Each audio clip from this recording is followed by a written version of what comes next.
Imagine the sensation of falling, but that sensation lasting for 3 weeks.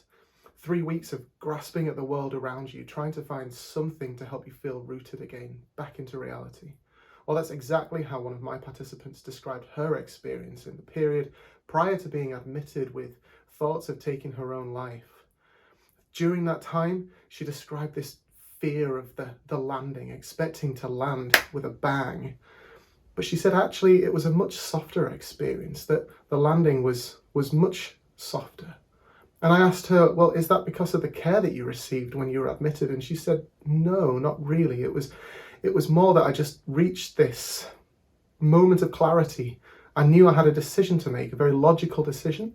Do I choose to take my own life, or do I choose to live? And fortunately, she chose to live. And I've been lucky enough to work with her and my other participants in this PhD study that focuses on uncovering these otherwise untold stories of people using mindfulness to help with mental health symptoms during the COVID-19 pandemic.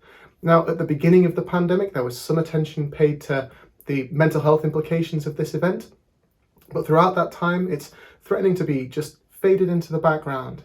And so I'm working with people to meditate. We practice mindfulness together and we reflect on those experiences, and we use art, so sketching, collage, painting, to depict those experiences. And we can see one example here. And although this is intended to be read from left to right, it really started with this middle panel that I've tried to stay true to my participants' original sketches, and then I've embellished upon this, reflecting on her story, trying to depict the fear of the fall with the expression on the left-hand side. And then the landing itself, that soft landing into water, and the water itself also posing that dilemma: does she allow herself to sink into the depths, or does she swim to shore? And not all the themes in this work are of this nature. Some are lighter, of hope and the equanimity brought about by mindfulness, and even some absurd ideas such as the experience of massively inflated hands caused by Alice in Wonderland syndrome.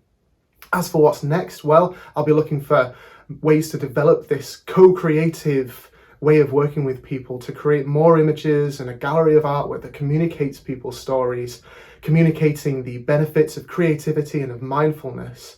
Creativity not just as a therapeutic tool, but also as a way to communicate when words fail us. I'll be looking for ways to spread the word of the benefits of making connections with one another, and to be open about our mental health symptoms, and to destigmatize some of those. So thank you for listening.